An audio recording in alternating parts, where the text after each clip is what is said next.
Assalamualaikum warahmatullahi wabarakatuh. Waalaikumsalam warahmatullahi wabarakatuh.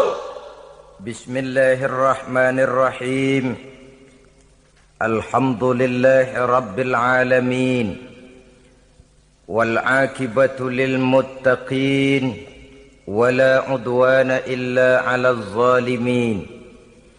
والصلاة والسلام على أشرف الأنبياء والمرسلين إمام المتقين سيد الغر المحجلين وعلى آله وأصحابه المجاهدين الطاهرين أما بعد. Saudara-saudara kaum muslimin rahimakumullah. Nabi Musa alaihi salam adalah salah seorang nabi yang termasuk di dalam kelompok ulul azmi, 5 di antara yang terbesar.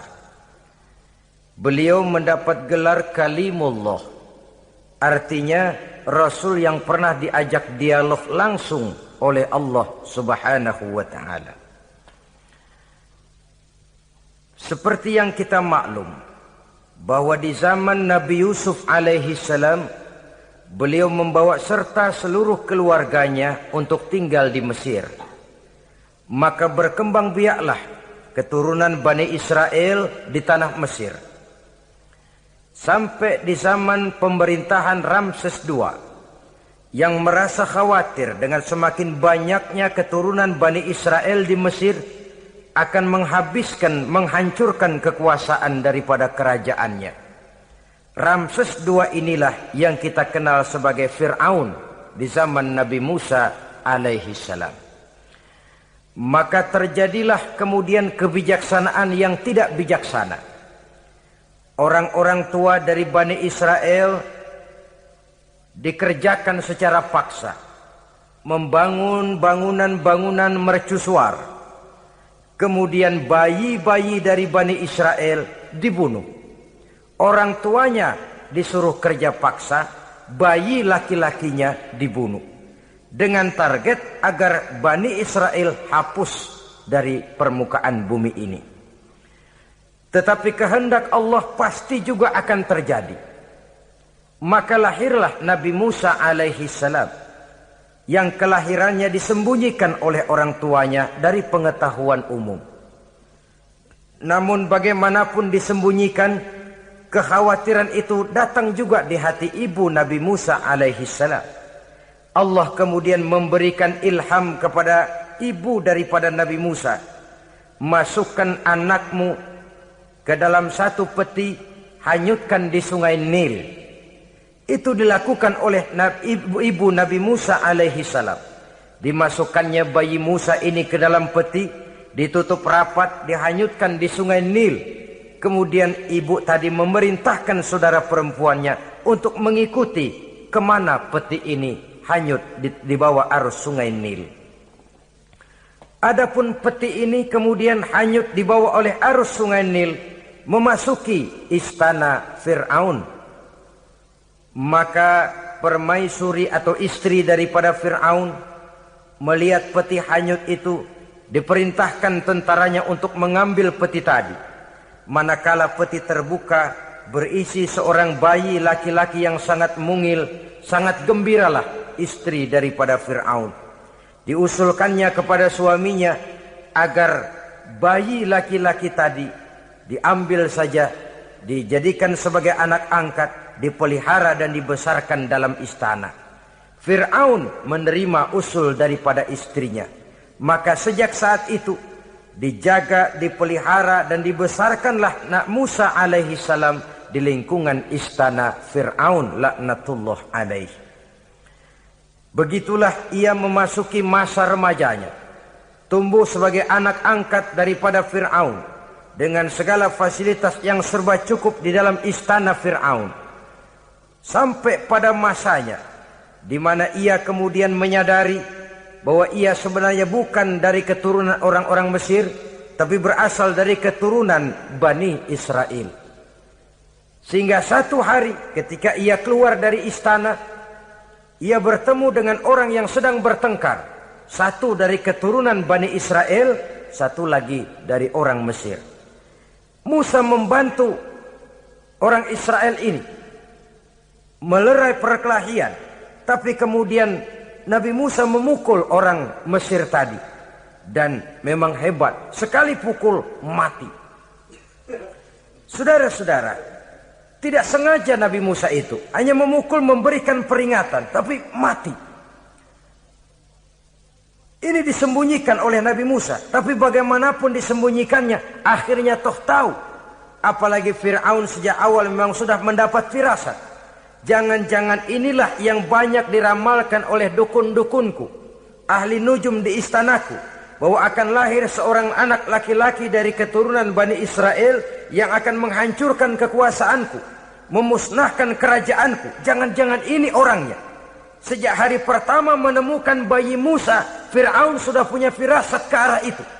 Tapi karena kalah oleh desakan istrinya, maka diterimalah Musa untuk dibesarkan di dalam lingkungan istana.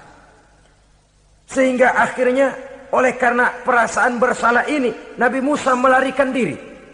Melarikan diri dari istana Fir'aun. Setelah nyata-nyata bahwa dia memang keturunan Bani Israel.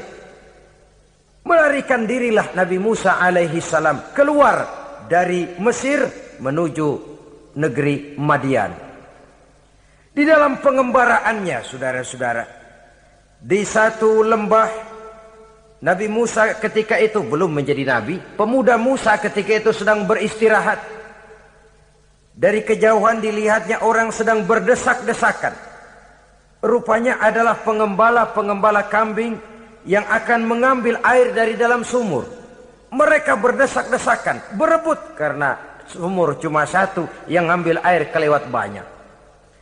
Di antara desakan-desakan orang itu, Nabi Musa melihat dua orang wanita, kakak beradik, minggir saja, tidak ikut berdesak-desakan. Nabi Musa menghampiri dua wanita tadi. Kamu sedang apa di sini? Kami sebenarnya ingin mengambil air. Kenapa tidak ikut berdesak-desakan? Itulah soalnya. Mereka laki-laki semua, gagah perkasa pula. Kalau kami ikut berdesak-desakan, bagaimana jadinya kami? Biarlah kami mengalah menunggu sampai mereka selesai semuanya, baru kami akan mengambil air. Mengertilah Nabi Musa bahwa wanita kakak beradik ini demikian halus akhlaknya. Gak mau berdesak-desakan sama orang laki. Budi pekertinya sedemikian luhur. Tungguin aja dah, ntar juga beres. Kalau semua udah kan pada minggir, kita nggak pakai berdesak-desakan. Saudara hadirin, menyadari kodrat kewanitaannya, sehingga berdesak-desakan itu saja sudah dianggap bisa mengurangi citranya sebagai wanita. Biar dia ngalah aja, tungguin ntar juga rapi. Bukan malah ikut ngerangsek. Enak nih berdesakan sama orang laki nih, lumayan nih.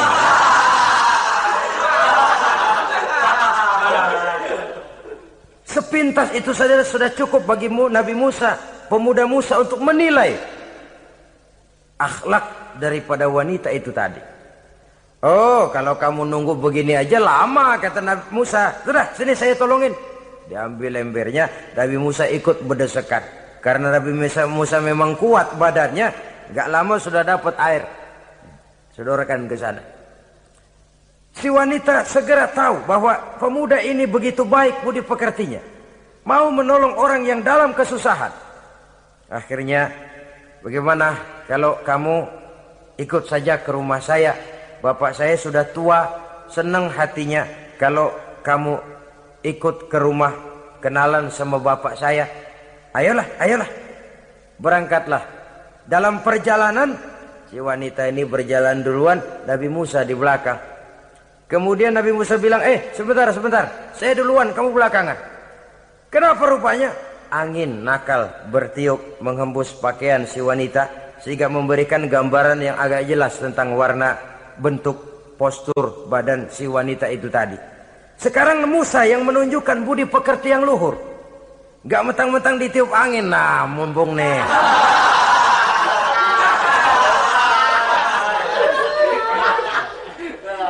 rezeki nih kapan lagi nyari yang begini ya. Jadi dua-duanya sudah menunjukkan satu akhlak yang sangat luhur. Dan manakala sampai di rumah si wanita kakak beradik tadi, diceritakanlah halnya bahwa dia ditolong oleh seorang pemuda, inilah orangnya. Sangat bersukacitalah hati orang tua kedua wanita itu tadi. Lalu usul si wanita tadi, Pak, kita kan di sini banyak punya kambing, nggak ada yang bantuin gembala, Bapak sudah tua. Kalau ini orang kita minta tinggal di sini saja, gimana Pak? Ya terserah kamulah. Akhirnya Nabi Musa tinggal di sana. Menurut satu riwayat 8 tahun ikut mengembalakan kambing. Dan orang tua tadi tidak lain adalah Nabi Syuaib alaihi salam, yang pada akhirnya kemudian Nabi Musa dikawinkan dengan wanita itu tadi. Setelah berumah tangga, Nabi Musa ingat kembali bahwa ia sesungguhnya keluar dari Mesir karena menghindarkan diri. Bahwa kaumnya Bani Israel hidup di Mesir itu tertindas di bawah rezim kekuasaan Fir'aun yang zalim. Dikerjakan secara paksa, wanita dipermalukan, bayi-bayi laki-laki dibunuh. Tergerak hatinya. Dia sudah enak, punya mertua bijaksana, punya istri cantik, hidup tenang sebagai pengembala kambing. Tapi nurani kebangsaannya berontak. Saya tidak boleh bersenang-senang sementara bangsa saya ditindas. Saya tidak boleh menari di atas bangkai saudara saya. Saya tidak boleh tersenyum di atas penderitaan saudara-saudara saya. Saudara-saudara saya Bani Israel merintih di bawah penindasan Fir'aun. Saya harus membebaskan mereka. Diceritakanlah hal ini kepada mertuanya. Wah, ya kalau pakai bahasa mertua, saya mau kembali ke Mesir. Untuk apa Musa? Untuk menyelamatkan saudara-saudara saya Bani Israel yang masih dalam cengkraman kezaliman rezim Fir'aun. Saya harus membebaskan mereka. Ya kalau memang itu tekadmu nak, berangkatlah. Bapak mengiringimu dengan doa. Berangkatlah Nabi Musa bersama istrinya. Sampai ketika beliau sedang istirahat di satu lembah, dari kejauhan beliau melihat ada api menyala. Beliau berkata kepada istrinya, kau tunggu di sini. Tidak lama saya akan kembali. Saya akan menghampiri api itu. Berangkat Nabi Musa ke arah api menyala tadi. Makin didekati makin terang sinarnya. Sampai kemudian terdengar suara, ya Musa, inni ana rabbuka fakhla' na'laik. Innaka bilwadil muqaddasi tuwa wa ana akhtartuka fastami' lima yuha. Wahai Musa, akulah Tuhanmu, bukalah terompahmu. Sesungguhnya engkau berada di satu lembah yang disucikan bernama lembah tua. Aku telah memilihmu Musa, dan sekarang dengarlah apa yang diwahyukan kepadamu. Pada saat itulah turun wahyu pertama, dan resmilah sudah Nabi Musa diangkat menjadi Rasul oleh Allah Subhanahu wa ta'ala. Di satu lembah di Bukit Tursina. Apa wahyu yang pertama turun? Bunyinya, innani anallah, la ilaha illa ana fa'budni. Sesungguhnya aku inilah adalah benar-benar Tuhanmu. Tidak ada Allah selain daripada aku. Maka hendaklah engkau hanya beribadah menyembah kepadaku. Ini umum saudara. Semua Rasul yang diutus Allah, inilah ajaran prinsipnya.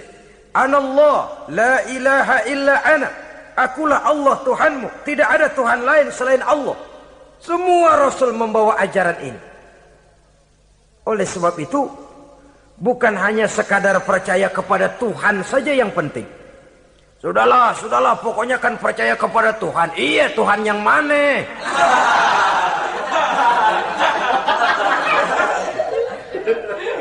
Sebab kalau sekadar percaya kepada Tuhan, rasanya semua agama percaya kepada Tuhan. Begitulah orang Hindu percaya kepada Tuhan, tapi Tuhan menurut mereka Trimurti, Wisnu, Siwa, Brahma. Orang Buddha percaya kepada Tuhan, tapi Tuhan dalam pandangan mereka ada Tuhan kecil Hinayana, ada Tuhan besar Mahayana. Orang Majusi juga percaya kepada Tuhan. Tapi Tuhan dalam pandangan mereka, ada Tuhan kebaikan namanya Ahriman, ada Tuhan kejahatan namanya Ahura Mazda. Orang Nasrani juga percaya kepada Tuhan, tapi Tuhan kata mereka dalam bentuk Trinitas. Tuhan Anak, Tuhan Bapa, Ruhul Kudus. Ini semua Tuhan dalam pandangan mereka. Jadi kalau sekadar percaya kepada Tuhan, percaya kepada Tuhan, percaya kepada Tuhan, Tuhan yang mana? Itu yang prinsip. Itu yang prinsip. Sebab salah kita dalam mempercayai Tuhan, kita akan terjebak ke dalam penyakit. Kalau tidak kufur, syirik. Dan dua-dua itu bapak moyangnya dosa. Begitu Islam menyelamatkan kita masyarakat manusia. Ya ayyuhan nasu ubudu rabbakumul ladzi khalaqakum. Hai manusia, Tuhanmu yang perlu kamu sembah itu hanyalah Tuhan yang telah menciptakan kamu. Dan itu tidak lain adalah Allah yang lam yalid wa lam yulad wa lam yakul lahu kufuwan ahad, yang laisa kamitslihi syai'un. Ia tidak beranak, ia tidak diperanakkan, dan ia tidak bisa diserupakan dengan apapun. Dialah Allah itu. Begitu wahyu yang diberikan kepada Adam, kepada Nuh, kepada Ibrahim, kepada Yusuf, bahkan kepada Musa alaihi salam. Innani anallah, la ilaha illa ana, fa'budni. Akulah Allah, Tuhanmu. Tidak ada Tuhan lain selain daripada aku Allah. Maka kepadakulah kamu hanya menyembah. Ini wahyu yang pertama turun, sudah berisi tauhid. Jadi hakikatnya agama Yahudi, saudara, adalah agama tauhid. Agama monoteis. Agama yang mengajarkan hanya ada satu Tuhan untuk seluruh alam. Dan Tuhan itu adalah Allah subhanahu wa ta'ala. Sebab itu syahadat orang Yahudi bunyinya begini. Shema Yisrael, Yahweh Elohenu, Yahweh Echad. Ini syahadatnya orang Yahudi. Itu perbedaan bahasa Suryani Ibrani dengan bahasa Arab. Kita Isma itu bahasa Arab, dia Shema. Isma, Shema. Shema Yisrael, Yahweh Elohenu, Yahweh Echad. Ahad Echad.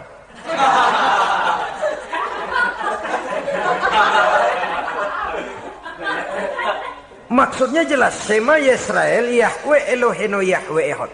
Dengarlah hai Israel, Tuhan kita ialah Tuhan yang Esa. Yahweh kata mereka, Tuhan kita ialah Tuhan yang Esa. Esa tunggal, tidak beranak, tidak diperanakan. Kalau masih beranak, masih diperanakan, jangan Esa disebut, sebab dia masih berbilang. Dan maha suci Allah daripada sifat berbilang. Jadi asas dari seluruh misi yang dibawa oleh Rasul yang 25 itu sama. Tauhid inti ajarannya. Setelah tauhid, wa aqimis sholata li dzikri, dan dirikanlah solat untuk mengingat aku. Jadi solat pun diwajibkan kepada Nabi Musa.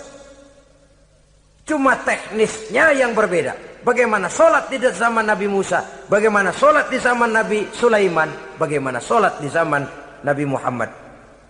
Prinsipnya sama, solat. Teknisnya yang berbeda.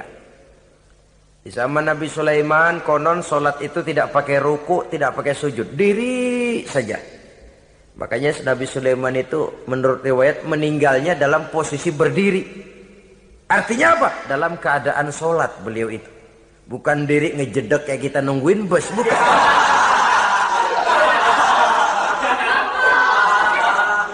Berdiri dalam kondisi solat. Tapi yang jelas solat itu setiap Nabi. Hanya teknisnya saja yang berbeda. Jadi ini sudah akidah dan syariat.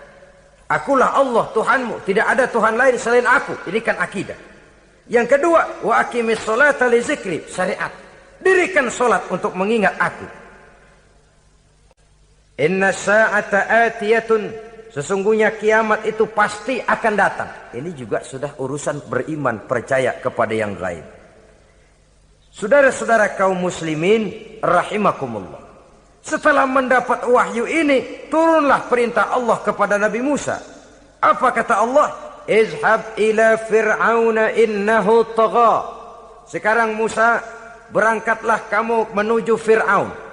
ia telah melampaui batas. Berangkatlah kamu ke sana Musa, hadapi Fir'aun, sampaikan dakwah ini. Ia telah melampaui batas. Innahu tagha, ia telah berlebih-lebihan. Nah, saudara-saudara, jadi dua fungsi sudah.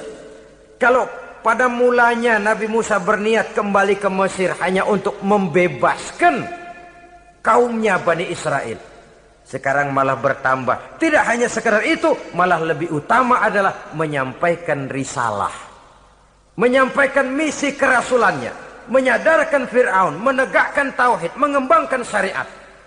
Bertambahlah tugas Nabi Musa sebagai pejuang bangsa, juga sebagai mujahid, pejuang agama.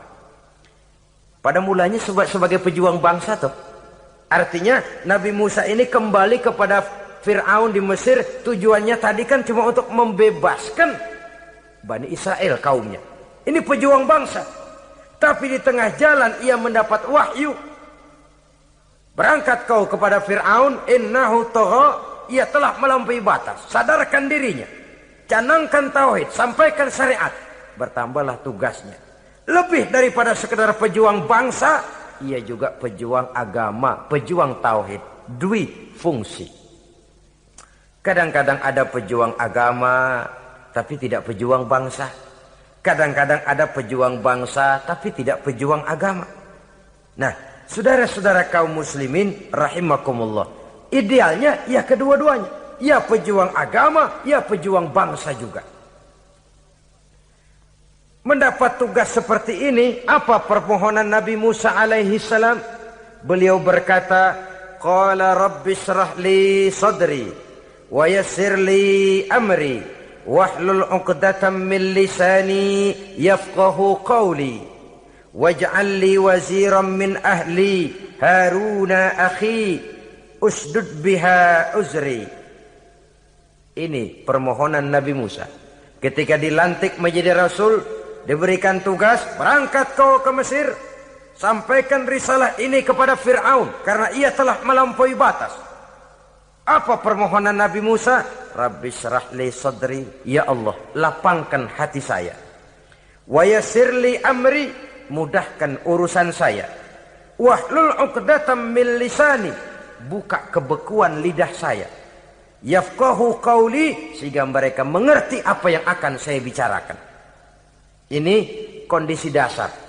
Memulai satu perjuangan dengan persiapan dasar.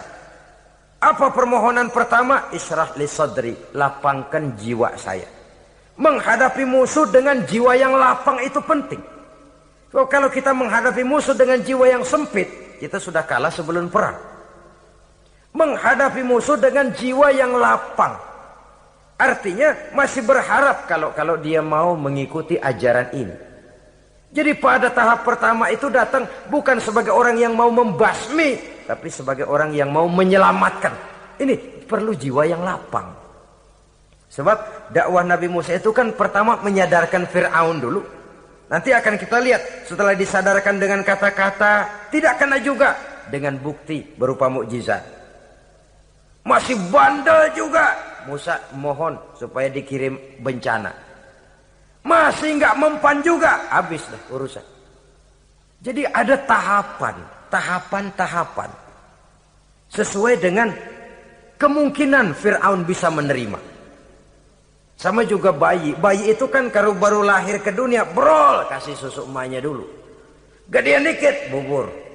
Gedean lagi, nasi uleg dah. Udah gede betul, nasi.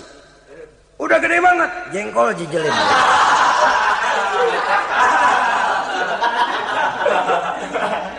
Jadi ada semacam tahapan. Kalau begitu lahir dikasih jengkol kan habis.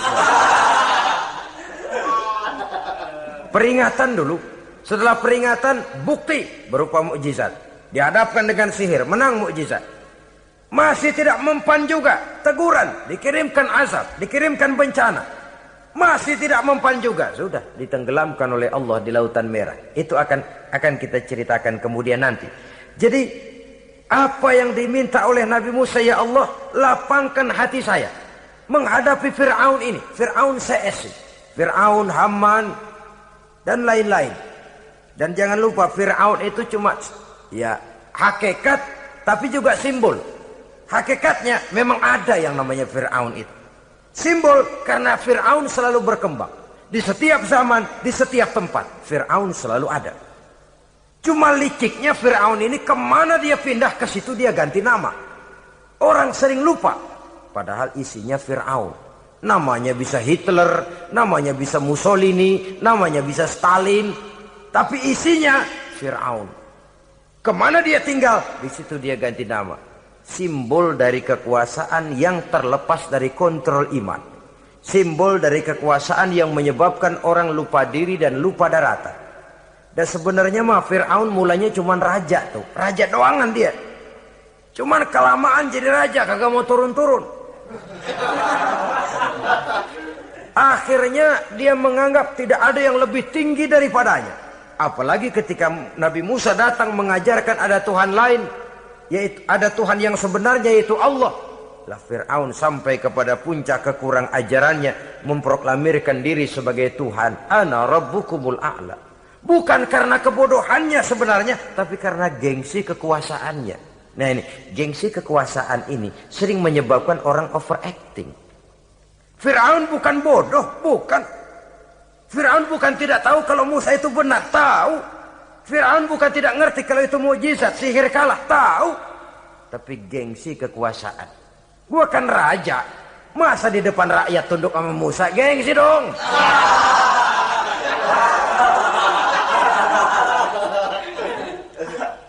Cobalah lihat, gengsi kekuasaan sering membuat orang mau menginjak-injak kebenaran. Mau membohongi hati nuraninya sendiri. Mau membohongi kolbinya, hatinya. Padahal itu sudah, orang kalau sudah hatinya sendiri dibohongin, apalagi orang lain, sudah manusia paling kejam itu. Cuma karena gengsi kekuasaan saja. Gengsi kekuasaan kadang menganggap remeh kecil Nabi Musa. Kadang merasa besar di depan rakyatnya, tiba-tiba harus tunduk kepada dakwah Musa. Ntar dulu, ada apa sama Musa? Dia kanyut, gue yang ngangkat. Iya toh, peristiwa di Sungai Nil itu. Karena aku yang nyelamatin, aku yang besarkan dia di istanaku.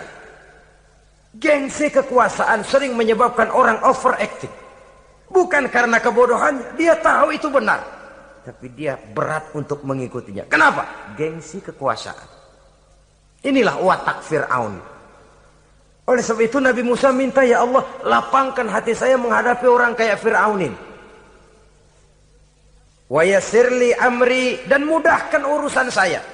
Ini, orang berjuang itu saudara, setelah segala taktik dan strategi dibicarakan, segala persiapan fisik disiapkan, jangan lupa wa yassirli amri, ya Allah mudahkan urusan saya.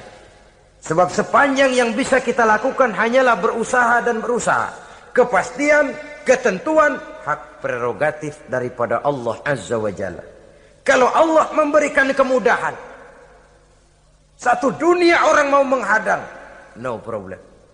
Kalau Allah sudah memberikan kemudahan, satu dunia orang mau mendatangkan kesulitan, gak ada gunanya. Wa yassir li amri, mudahkan kiranya urusan saya ini ya Allah. Karena sudah terbayang oleh Musa.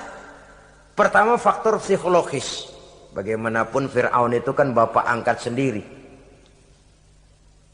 Ya orang kalau nasihatin orang lain barangkali nggak terlalu jadi beban moral. Tapi kalau sudah menasehati orang yang pernah mengasuh dan membesarkan dia, itu kan beban moral. Sulit posisi ini. Apalagi kekuasaan mutlak berada di tangannya, tentaranya gagah perkasa. Wa yassir li amri, mudahkanlah urusan saya ya Allah. Lapangkan hati, mudahkan urusan. Saudara-saudara kaum muslimin rahimakumullah. Permohonan yang ketiga dari Nabi Musa, setelah minta dilapangkan hati dan dimudahkan urusan, wahlul 'uqdatam min lisani, bukalah kebekuan lidahku. Satu riwayat menjelaskan bahwa Nabi Musa memang agak gagap kalau bicara. Riwayat lain menjelaskan bahwa beliau agak sedikit cadel. Tapi yang jelas, minta agar dibukakan kebekuan lidah. Ini mengandung Satu pelajaran bahwa cara menyampaikan sesuatu akan sangat menentukan sesuatu itu sendiri. Sesuatu yang baik, kalau salah cara kita mengucapkannya, salah cara kita menyampaikannya, jadi tidak baik kesan orang. Ini soal ucapan. Soal hati itu Allah saja yang tahu. Tapi kan orang sebelum tahu hati ini, omongan yang didengar, tingkah laku yang dilihat. Maka ini yang diminta oleh Nabi Musa alaihissalam. Misi risalah ini berat. Menyampaikan pesan ilahi ini tidak ringan. Kalau salah saja ngomong, akan timbul kesalah pengertian. Oleh sebab itu, wahlul 'uqdatam min lisani, bukalah kebekuan lidah saya ini, supaya lancar bicara untuk menyampaikan yang hak, menghancurkan yang batil. Cara kita menyuguhkan sesuatu sangat menentukan sesuatu itu sendiri.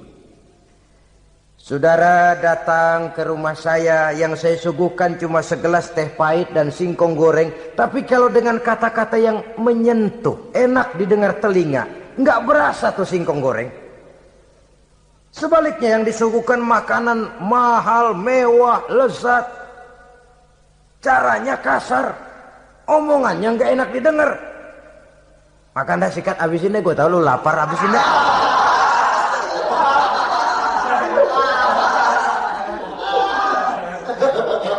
Rasanya biar lapar juga nahan juga gitu. Apa itu? Bukan makanannya yang tidak enak, bukan kita nggak doyan, bukan, caranya itu loh, caranya. Nah, Islam ini agama yang baik. Kalau disampaikan dengan kata yang tidak baik, akan timbul, oh Islam kok gitu ya. Nah ini yang tidak diinginkan oleh Nabi Musa. Wahlul 'uqdatam min lisani. Kita begitulah dalam kehidupan ini, kadang mendengar satu ceramah bisa berurai air mata, bisa histeris, bisa gembira. Kenapa? Kepandaian orang menyampaikannya. Bicara dia 2-3 jam, rasanya baru 5 menit. Baru sebentar kok, tahu-tahu sudah selesai. Ada yang udah setengah jam, baru seperempat jam ngomong, udah rasanya udah kayak 3 jam.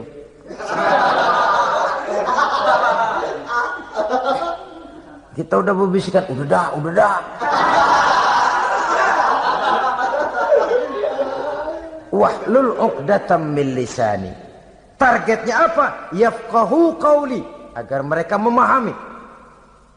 Tentu lawannya agar mereka tidak salah mengerti, agar mereka tidak salah paham. Sebab kalau misi ini diterima dengan salah paham, dakwah tidak nyambung. Maka ini doa banyak dibaca, diamalkan oleh orang-orang mimbar yang sering pidato. Lapang hati melihat kerumunan orang banyak, tapi nggak dak-dikduk, nggak kena demam mimbar. Udara dingin tapi keringat, baju basah. Saudara hadirin yang saya hormati, lalu permohonan yang selanjutnya daripada Nabi Musa alaihi salam, waj'al li waziran min ahli, dan jadikanlah bagiku seorang pembantu dari keluargaku. Siapa? Harun akhi, dia tidak lain adalah saudaraku Harun. Usdud biha az-uzri, akan saya limpahkan kepadanya segala beban-beban yang saya derita. Artinya orang berjuang perlu teman, nggak bisa sendirian. Nggak, bagaimanapun hebatnya kita tetap memerlukan bantuan daripada orang lain.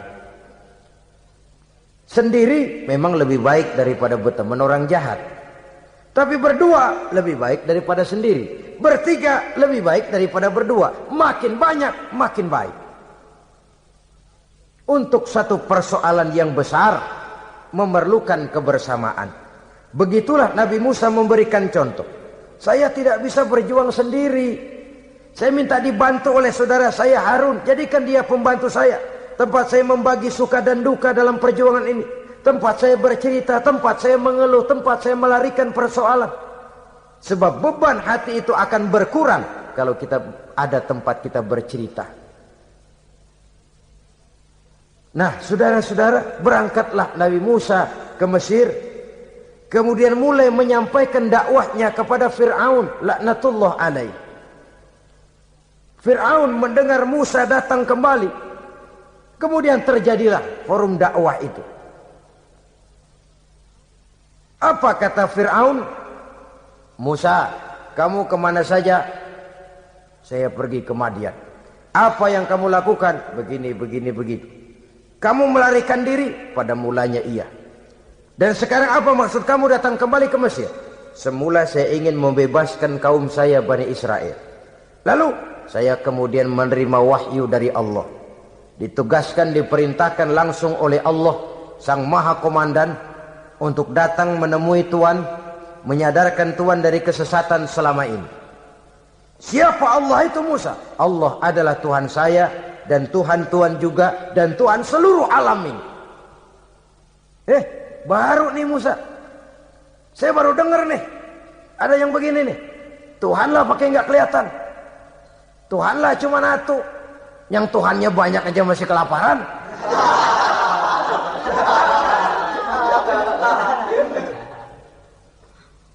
Di mana Tuhan? Tuhan saya bersemayam di aras, tempat yang sangat tinggi. Hei Haman, kata Fir'aun kepada Perdana Menterinya, bikin menara yang tinggi. Bikin rakyat kerja paksa lagi, bikin menara tinggi. Naik Fir'aun ke atasnya, melepas panah dari atasnya.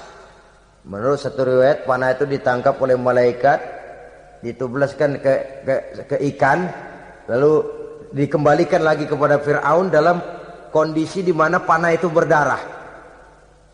Dia tangkap lagi oleh Fir'aun, turun ke bawah, pidato di depan rakyatnya. Lihatin, Tuhan Musa udah saya panah nih. Mati. Saudara hadirin yang saya hormati, dengan segala macam dalih Fir'aun mencoba mengingkari dakwah Nabi Musa alaihi salam. Baiklah Musa, andai kata kamu benar, apa buktinya? Tuhan mau apa? Kamu sanggup menandingi tukang sihir saya? Insya Allah. Ayo kumpul tukang sihir, kumpul. Kumpulkan tukang sihir, dilepaskan tali-tali kecil, berubah jadi ular mengejar Musa. Musa oleh Allah difirmankan, lemparkan tongkatmu Musa. Musa melemparkan tongkatnya. Tongkat Musa kemudian berubah menjadi ular besar yang menerkam ular-ular kecil tadi. Habis itu ular kecil ciptaan tukang sihir Fir'aun. Begitu hebat mukjizat yang diberikan Nabi Musa, dan Fir'aun tahu itu mukjizat, tapi dia ingkar juga, tidak mau beriman. Sudah nyata bukti, sudah jelas saksi, dia tetap ingkar. Akhirnya Nabi Musa berdoa memohon kepada Allah, Rabbana innaka ataita fir'auna wa mala'ahu zinatan wa amwalan fil hayatid dunya. Wahai Allah, sungguh engkau telah memberikan kepada Fir'aun dan para pembesarnya zinatan, segala macam perhiasan, wa amwalan, dan segala macam harta benda, fil hayatid dunya, di dalam kehidupan dunia ini. Rabbana liyudillu an sabilik, semuanya hanya menyebabkan mereka jadi sesat dari jalanmu. Rabbana tmis ala amwalihim, ya Allah binasakanlah mereka di dalam hartanya. Wasdud ala qulubihim, tutuplah pintu hatinya. Fala yu'minu hatta yarawul azabal alim, mereka tidak akan beriman sampai mereka melihat azab yang sangat pedih. Sudah dibuktikan dakwah baik-baik tidak mempan, bukti berupa mukjizat tidak kena, sampai dikirimkan teguran berupa berbagai macam bencana masih tidak juga beriman. Akhirnya Nabi Musa memutuskan, kalau begitu menyelamatkan kaum dululah. Kaumnya Bani Israel dibebaskan dari perbudakan, dibawa oleh Musa keluar dari Fir'aun, dari Mesir, dikejar oleh Fir'aun. Dalam pengejaran ini sampailah Nabi Musa di tepian Laut Merah. Buntu, depan laut, belakang tentara Fir'aun. Maju kecebur, mundur kepergok musuh, nggak ada pilihan lain. Dalam kondisi seperti ini, Allah subhanahu wa ta'ala berfirman kepada Musa, lemparkan tongkatmu ke laut, hai Musa. Musa melemparkan tongkatnya ke laut. Terjadilah mukjizat. Laut terbelah, jalan muncul ke permukaan laut. Lewat Musa di jalan itu, Fir'aun terus mengejar. Ketika Musa sampai di tepian sebelah sana, Fir'aun masih di tengah jalan. Laut menutup kembali, hilang itu jalanan. Fir'aun dan seluruh tentaranya tenggelam di Lautan Merah. mati. Pada saat kondisi seperti itulah Fir'aun dalam keadaan menghadapi sakaratul maut, napas cengap-cengap, hampir putus di leher, berkata dia, amantu bi Rabbi Musa wa Harun. Kalau begini mah saya juga percaya dah sama Tuhan. Percaya dah sama Tuhannya Musa dan Tuhannya Harun. Kata malaikat maut, kemarin kemana mas?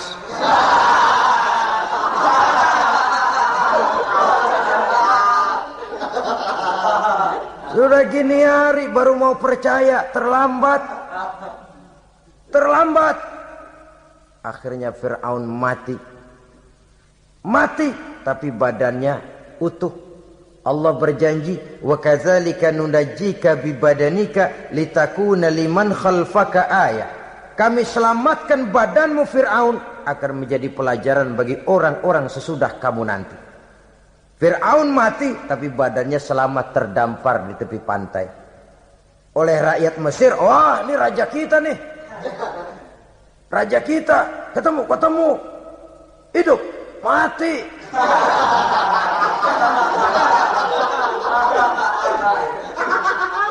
Kemudian sesuai dengan tradisi raja waktu itu, dimumilah badannya, diawetkan. Sehingga sampai sekarang, jenazah atau jasad daripada Fir'aun ini masih tersimpan dengan baik di museum negara di Mesir itu. Saudara-saudara kaum muslimin rahimakumullah. Jadi satu hal yang bisa kita ambil pelajaran daripada riwayat perjalanan dakwah Nabi Musa ini, bahwa dakwah menyampaikan risalah memang bukan jalan lurus dan licin bertabur bunga di kanan kirinya. Dakwah menyampaikan pesan agama, jalannya berliku, berbelok, menanjak, menurun, banyak onak dan duri di sekelilingnya. Yang paling makan hati adalah apabila sudah berdakwah kepada penguasa yang zalim, seperti halnya Fir'aun ini. Bagaimanapun ia punya kekuasaan, ia punya tentara, ia bisa menghitamkan yang putih, ia bisa memutihkan yang hitam. Kalau bukan iman yang jadi landasan moral dalam perjuangan, orang mudah frustasi. Kalau berdakwah kepada rakyat kecil, resiko kurang. Kalau berdakwah kepada para pengusaha, resiko kurang. Kalau berdakwah kepada kelompok-kelompok yang tidak memegang kekuasaan, resiko kurang. Tapi kalau sudah kelompok memegang kekuasaan, yang tersinggung gengsi kekuasaannya, disitulah resikonya sedemikian besar. Ini yang dihadapi oleh Nabi Musa alaihi salam. Tapi yang dijalaninya dengan tabah, dengan tekun. Karena kebenaran memang bisa ditekan, tapi satu hal yang jelas, kebenaran sama sekali tidak akan bisa dikalahkan. Buat sementara dia bisa ditekan, tapi lambat atau cepat dia pasti akan muncul ke permukaan, dan kebenaran jugalah yang akan tampil sebagai pemenang. Sebenarnya kurang apa Fir'aun? Kekuasaan mutlak berada di tangannya. Seluruh menteri-menterinya adalah pendukungnya belaka. Rakyat dipaksa untuk takut dan taat kepadanya. Dia adalah kekuasaan tunggal di Mesir. Sementara kaum Bani Israel berada di bawah penjajahannya, penindasannya, kesewenang-wenangannya. Dan bahkan ketika Nabi Musa sudah menyampaikan dakwahnya, Fir'aun malah sempat mengungkap jasa. Musa, kamu kok sekarang bisa begitu? Enggak ingat ya dulu, kamu hanyut di sungai Nil, istri saya kan yang angkat. Saya yang besarkan di istana saya. Kok sekarang kamu bisa ngelawan saya sih? Ini biasa. Apa jawab Nabi Musa? Kenikmatan yang kau berikan kepada saya belum seberapa ketimbang penghinaanmu kepada kaum saya Bani Israel. Jangan kau menyangka Fir'aun, kalau saya kau bikin senang, saya lalu akan mau mengkhianati bangsa saya sendiri. Tidak. Sama sekali kesenangan yang kau berikan kepada saya tidak akan menutup mata saya dari kondisi yang dihadapi oleh kaum saya, oleh umat saya. Mereka tersiksa, mereka menderita, mereka merana. Haruskah saya lupakan mereka cuma karena saya sudah tinggal di istanamu, engkau yang membesarkan? Padahal kau pun membesarkan saya bukan karena kemauanmu. Desakan daripada istrimu. Jangan ngitung-ngitung jasa Fir'aun. Andai katamu jasamu ada kepada saya, belum seberapa ketimbang penghinaanmu kepada bangsa saya Bani Israel. Di situ Nabi Musa menunjukkan sifat nasionalisme yang sangat tinggi, rasa nasionalisme yang sangat mendalam. Kadang-kadang kan orang ya seperti di zaman penjajahan Belanda, karena diangkat jadi tuan tanah, bangsanya sendiri diinjak-injak. Karena diangkat jadi centeng dikit dah, kumis mbaplang dah, bukan main. Bangsanya sendiri diinjak-injak. Fir'aun mengingatkan ini. Kalau cara kita, lo gede di sini, makan di sini, segala macam di sini dah. Masa lupa kacang sama kulitnya? Kasarnya mah lu bisa begini nih Musa, nih gue yang rawatin lo. Saya yang menjagamu, mengangkatmu dari sungai Nil. Masa sekarang sudah gede begini kamu mau berhadapan dengan saya? Punya pikiran dong dikit kalau cara kita. Mikir dong, mikir. Dulu lagi kanyu di Nil, siapa yang angkat? Musa tidak membantah. Betul itu Fir'aun, betul. Tapi apalah artinya semua itu ketimbang penghinaan yang engkau berikan kepada bangsa saya. Saya tidak mungkin menari-nari di atas bangkai umat saya. Saya tidak mungkin bersenang-senang di atas penderitaan kaum saya. Dan saya tidak mungkin senyum ceria di atas derita daripada kaum saya. Dengan tidak melupakan jasamu, saya tidak akan merubah pendirian saya. Saya ingin membebaskan penjajahan. Saya ingin membebaskan kaum saya Bani Israel dari belenggu penindasan. Kalau engkau sudah tidak mau mendengar dakwah yang saya sampaikan, tidak mau bertuhan Allah, tidak mau menyembah kepadanya, tetap dengan keangkuhan dan kesombonganmu sekarang ini, okelah, berjalanlah dengan keyakinanmu. Tapi saya harus membebaskan kaum saya Bani Israel. Saudara-saudara kaum muslimin rahimakumullah. Itulah jalan dakwah, jalan menyampaikan risalah agama, risalah Islam. Sekali lagi, bukan jalan lurus bertabur bunga. Tapi agama memberikan ajaran, balighu anni walau ayat. Sampaikan dari aku walaupun cuma sekedar satu ayat saja. Tugas ini memang mulia tapi berat. Tugas ini memang terhormat tapi penuh resiko. Ya kalau menyampaikan asal sekedar menyampaikan, sudahlah, pokoknya nyampein, percaya syukur kagak, udah dah. Bukan cuma sekadar itu, ada semacam tanggung jawab moral. Maka kondisi dasar yang dilakukan oleh Nabi Musa, permohonan yang tadi itu, ya Allah lapangkan hati saya. Jalan ini penuh onak dan duri, berliku, menanjak, menurun. Banyak halangan, tentangan, rintangan, dan fitnahan. Kemudian mudahkan urusan saya. Menentang kekuasaan Fir'aun bukan perkara ringan. Bukan urusan main-main. Menentang raja yang sedang berkuasa. Kekuasaannya mutlak, otoriter pula. Diktator murni Fir'aun itu. Mudahkan urusan saya menghadapi jalan ini ya Allah. Karena tidak mungkin menurut otak. Mana bisa kata kebiasaan, impossible kata rasio. Kalau Allah mau memudahkan, semua jalan akan terbuka dengan mudah. Tapi kalau Allah yang mempersulit, bagaimanapun matangnya perhitungan strategi, taktik, rencana, program, planning, kalau Allah mempersulit, jalan itu akan jadi buntu jadinya. Oleh sebab itu maka persiapan zahir harus diimbangi dengan persiapan batin. Untuk menegakkan sesuatu yang hak, menghancurkan sesuatu yang batil sebagaimana yang dilakukan oleh Nabi Musa alaihi salam ini. Dan segala macam tantangan dihadapi oleh Nabi Musa. Kau menyampaikan risalah bahwa engkau Rasul? Ya. Kau punya bukti? Siap. Apa buktimu? Ini, tongkat dilempar jadi ular, tangannya dimasukkan ke saku baju lalu dikeluarkan bersinar gemerlapan, lebih sinar dari lampu merkuri. Sampai Fir'aun silau dibuatnya berasa, sudah Musa, sudah, masukkan tanganmu lagi, masukkan tanganmu lagi.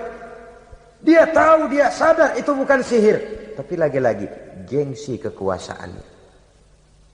Sehingga pantas kalau Nabi pernah bersabda, afdalul jihad kalimatu haqqin inda imamin jair. Jihad yang paling besar adalah mengucapkan kebenaran di depan penguasa yang zalim. menyampaikan kebenaran di hadapan penguasa yang zalim. Tapi kan berat, saudara. Sulit. Apalagi kalau belum apa-apa udah ngeri. Udah jangan dah.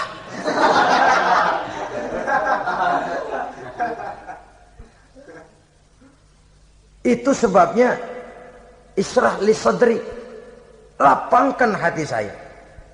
Saya tidak punya kepentingan apa-apa kecuali menyampaikan kebenaran. Kalau sudah ada kepentingan pribadi, itu yang sering jadi handicap. Itu yang sering jadi jurang pemisah antara kita dengan orang yang akan kita sampaikan kebenaran tadi.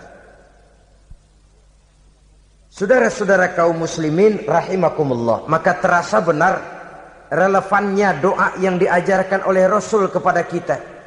Allahumma arinal haqqa haqqa warzuqna ittiba'ah wa arinal batila batilan warzuqna ijtinabah. Ya Allah, tunjukkan kepada saya bahwa yang benar itu benar, berikan saya kekuatan untuk mengikutinya. Ya Allah, tunjukkan kepada saya bahwa yang salah itu salah, berikan saya kekuatan menghindarinya. Kenapa? Orang sering tahu bahwa itu benar, tapi tidak berdaya mengikutinya. Seperti Fir'aun tahu bahwa Musa itu benar. Abu Jahal, Abu Lahab juga tahu bahwa Nabi Muhammad itu benar. Abrahat juga tahu bahwa Nabi Ibrahim itu benar. Namrus juga tahu Ibrahim itu benar. Tapi mereka tidak berdaya mengikuti kebenaran karena gengsi kekuasaannya. Kadang kita tahu bahwa itu salah itu. Tapi karena dilakukan oleh orang yang punya kekuasaan, kita lalu tidak berdaya menghindarinya. Malah terjebak ikut-ikutan salah. Lalu menghibur-hibur diri. Sudahlah, tak ada gading yang tak retak. Bukankah dengan demikian kita sudah melegimitir kesalahan? Tahu bahwa itu benar dan mampu mengikutinya, itu nikmat. Tapi tahu itu benar namun tidak berdaya mengikutinya, itu mendatangkan siksaan batin. Tahu itu salah dan mampu menegur, itu nikmat. Tahu bahwa itu salah tapi larut ikut salah, nimbrung dalam kesalahan, itu mendatangkan tekanan batin. Jadi tahu kebenaran itu penting, tapi terketuk hati mengikuti kebenaran itu jauh lebih penting. Semua kita tahu Islam itu benar, tapi semua yang tahu Islam itu benar maukah mengikuti ajaran Islam? Tidak. Semua orang tahu kalau judi itu batil. Hatta penjudi yang paling kakap pun mesti tahu kalau itu batil, itu tidak baik. Tapi dia tidak berdaya untuk menghindarkannya, terjebak ke dalam penyakit itu tadi. Oleh sebab itu, saudara-saudara kaum muslimin yang saya cintai, tidak ada satu ucapan yang lebih baik. Dalam istilah Quran itu Allah menjelaskan, wa man ahsanu qawlan mimman da'a ila Allah wa amila salihan wa qala innani minal muslimin. Ucapan siapakah yang lebih baik dalam hidup ini selain daripada mimman da'a ila Allah, selain daripada ucapan orang-orang yang menyeru ke jalan Allah, orang-orang yang menyadarkan kepada agama, ini jalan Allah, mari ikuti, itu jalan setan, mari tinggalkan. Wa amila salihan, tidak cukup sekedar berdakwah mengajak orang ke jalan Allah, dia juga beramal soleh. Dia bangun rumah sakit, dia bangun madrasah, dia bangun masjid, dia makmurkan majelis taklim, dia santuni yatim piatu. Wa qala innani minal muslimin, seraya berkata, saya termasuk orang yang berserah diri kepada Allah. Da'a ila Allah wa amila salihan wa qala innani minal muslimin. Menyerukan manusia ke jalan Allah, beramal soleh, dakwah bil hal kata orang sekarang. Kemudian mereka pada akhirnya berkata, kami adalah sekelompok orang-orang yang sudah berserah diri kepada Allah. Segalanya diserahkan kepada Allah. Lahirlah kedamaian rohani, ketegaran pribadi, ketentraman batin di dalam dia melaksanakan tugasnya. Kalau tidak, maka nanti ya tuh orang kan gua ajak baik-baik nyuruh sembahyang, ngapa gua dimusuhin? dipikirin kurus dah. ampek gaya dah. Makan hati. Soal orang mau beriman atau tidak itu bukan urusan kita. Tugas kita hanya sekedar penyampai. Tugas Rasul hanya sekedar penyampai. Kalau dakwah sudah disampaikan, metode sudah disusun, pendekatan sudah baik, tapi orang tidak mau beriman, Allahumma inni qad ballaghtu, ya Allah sudah saya sampaikan, ya Allah sudah saya peringatkan, ya Allah sudah saya sampaikan, ya Allah sudah saya tegur. Kalau toh tetap begitu juga, sudah saya sampaikan ya Allah. Di sana kelapangan lalu tumbuh. Jadi dengan kata lain, kita hanya berusaha, hidayah adalah di tangan Allah. Oleh sebab itu, kita ini termasuk yang bersyukur telah mendapat limpahan hidayah ini. Kalau kita lihat Fir'aun CS termasuk Haman, Perdana Menterinya, dan seluruh bala tentaranya, kurang apa? Mereka lihat mukjizat. Mereka saksikan kebesaran Allah. Di dunia juga mereka sudah dikirim bencana, teguran kepada mereka, entah tidak juga beriman. Dan strategi Nabi Musa mula-mula dialog, diajak ngomong, diajak bicara, diajak mikir, tukar pikiran. Allah itu begini-begini, oh tidak bisa, iya begini begitu.